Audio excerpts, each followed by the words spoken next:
So let's talk about something that's been making rounds since the end of 2025, a lawsuit involving Will Smith, a touring violinist named Brian King Joseph, and a hotel room in Las Vegas that apparently had a very strange visitor. The whole thing started quietly. Brian King Joseph filed his suit on December 30th in the Superior Court of California in Los Angeles, naming both Smith and a company called Treyball Studios Management as defendants. Most people were still in holiday mode, and then this lands. Sexual harassment, wrongful termination, retaliation, against Will Smith, one of the most recognizable people on the planet. So, who is Brian King Joseph? He's a violinist who was a finalist on season 13 of America's Got Talent. He performs under the nickname the King of Violin. He's not some unknown. He built a real following and a solid reputation as an electric violinist. According to court records, Joseph claims he was first hired by Smith in November 2024 to perform at a San Diego concert and was later invited to join Smith's 2025 tour and participate in recording sessions for a forthcoming album. And according to Joseph's lawsuit, things got personal pretty quickly. Joseph and Smith developed a close relationship leading up to and during the tour, the suit claims, with Smith telling Joseph at one point, "You and I have such a special connection that I don't have with anyone else." The lawsuit says they began spending extended time alone together. Now, that line on its own could mean a lot of things. Artists get close to the people they work with. That's not unusual. The lawsuit centers on an incident in March 2025 in Las Vegas. Smith was performing there. The band and crew had hotel rooms booked, and this is where things reportedly went sideways. The complaint centers on a series of events that allegedly occurred in March 2025 while Smith was performing in Las Vegas. Joseph claims that during his stay, his hotel bag, containing his room key, was misplaced by tour staff. His bag sat in a shared van with other crew members for a couple of hours before it was eventually returned to him. Then, later that night, he went back to his room, and according to what he says, what he found there shook him. The suit alleges someone had unlawfully entered Joseph's hotel room and left wipes, a beer bottle, a backpack, a bottle of HIV medication, and hospital discharge paperwork with another person's name unknown to him, and a note that read, "Brian, I'll be back no later 5:30. Just us. Drawn heart. Stone F." Think about walking into your hotel room and finding all of that. Someone else's HIV medication, discharge paperwork with a stranger's name, a handwritten note telling you they'll be back and it'll just be the two of you. That is, by any measure, disturbing. Fearing the unknown individual would return to engage in sexual acts. Joseph says he notified hotel security and Smith's representatives, took photos of the items, and requested a room change. He did the right thing. He documented it. He reported it to hotel security. He even called a non-emergency police line. He went through the proper channels. Most people would. What happened next is what the lawsuit is really about. According to the suit, instead of investigating, tour management later accused Joseph of fabricating the claims and terminated his employment. The lawsuit states he was told the tour was moving in a different direction, but another violinist was soon hired to fill his role. So he gets fired. The explanation they gave him was vague, just that the tour was going in a different direction. Except there's a problem with that story. The representative allegedly told him, "Everyone is telling me that what happened to you is a lie and that you made the whole thing up. That's not we're going in a different direction. That's an accusation." And then someone else was brought in to replace him on the violin almost immediately. Joseph, quote, "S complaint goes further than just the hotel incident. It accuses Smith of predatory behavior and deliberately grooming and priming Mr. Joseph for further sexual exploitation ahead of his, based on a true story, 2025 tour. Joseph's complaint goes further than just the hotel incident. It accuses Smith of predatory behavior and deliberately grooming and priming Mr. Joseph for further sexual exploitation ahead of his, based on a true story, 2025 tour. The lawsuit paints the bigger picture as a pattern. The close personal relationship, the statements about their special connection, the alleged hotel intrusion, and ties it all together as something deliberate. At the time of his termination, the suit claims the incident resulted in severe emotional distress, PTSD, and economic loss. He wasn't just saying he lost a job. He was saying this experience broke something in him. Now, Will Smith's team wasted no time firing back. Alan B. Grodsky, an attorney for Smith, told People in a statement on January 1st, Mr. Joseph's allegations concerning my client are false, baseless, and reckless. They are categorically denied, and we will use all legal means available to address these claims and to ensure that the truth is brought to light. That's a strong statement, not a "we're looking into it" or a soft denial, flat out false, baseless, reckless. And they said it fast. The lawsuit dropped on December 30th, and that response came out January 1st. Smith's legal team clearly had no interest in letting this sit. Smith himself didn't say a word publicly, not immediately. How do you respond to the allegations that you groomed Brian Joseph King? Come on, man. Is it really funny? But a couple of weeks later, the cameras caught him anyway. Will Smith made it clear he's not taking Brian King Joseph's lawsuit seriously when backgrid photographers caught him in London working on his National Geographic series.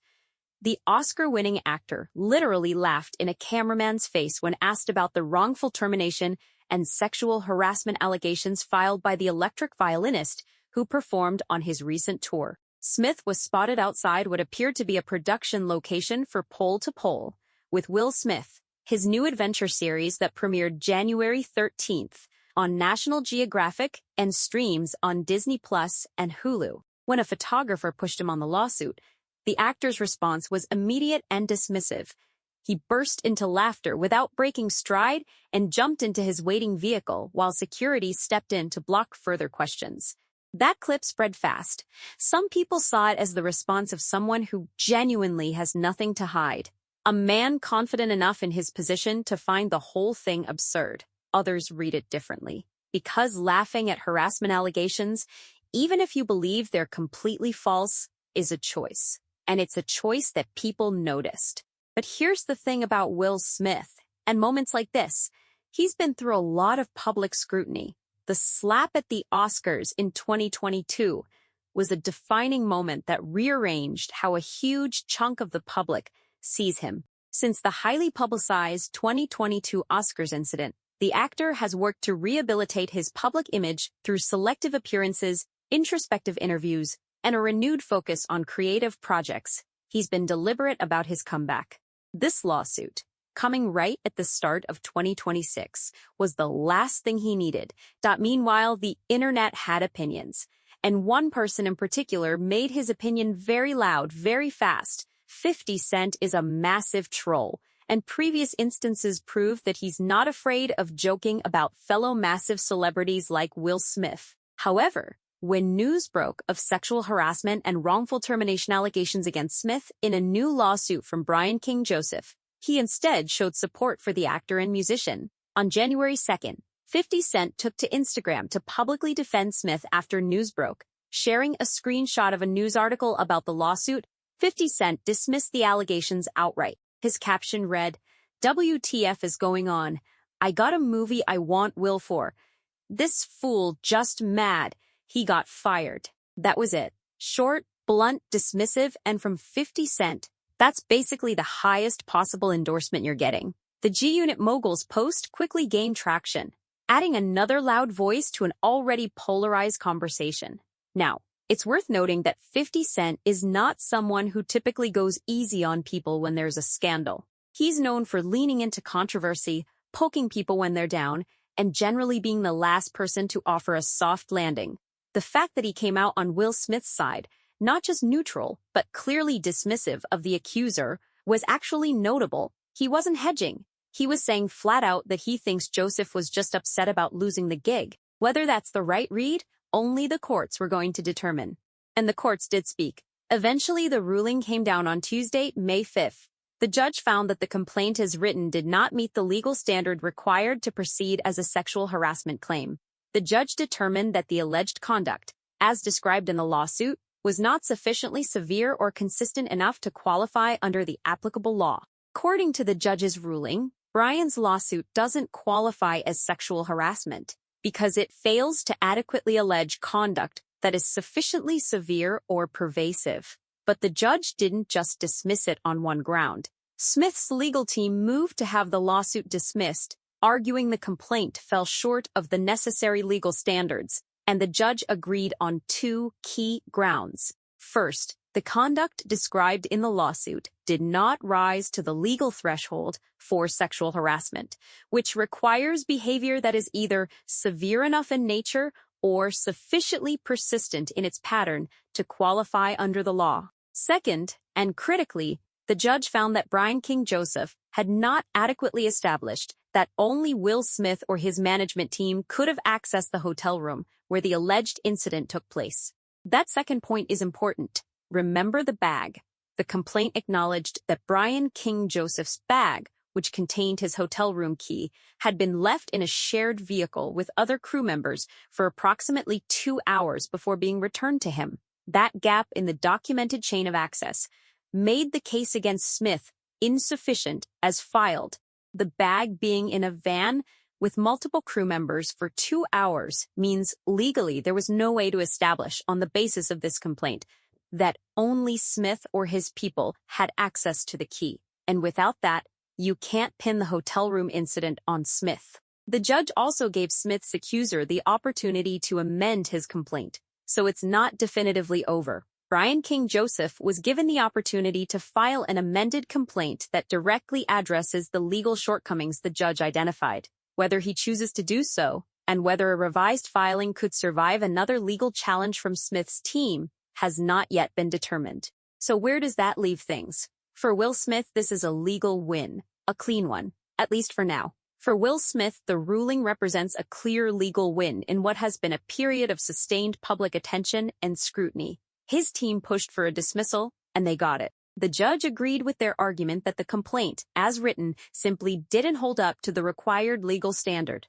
For Brian King Joseph, the door isn't fully shut. He can amend. He can try again. Whether what happened in that Las Vegas hotel room on March 20th, 2025 can be proven under a tighter, more detailed legal filing is a different question, and one that may still get answered.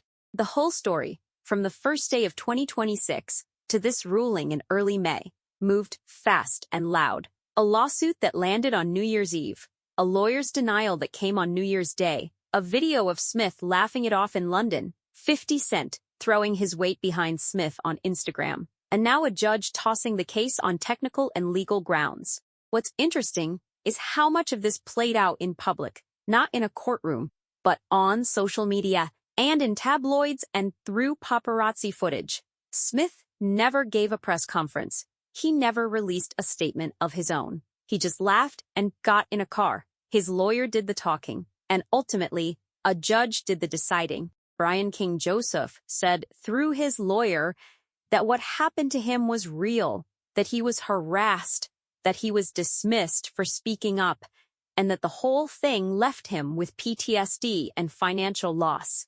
Whether or not this case moves forward, that experience, whatever it was, clearly affected him deeply. What a judge says and what actually happened can sometimes be two different things. Courts don't always settle the truth.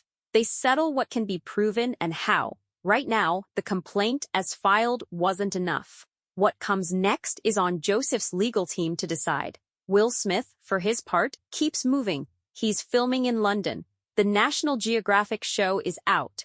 He's building. And for now, this chapter of his legal trouble is, at minimum, paused.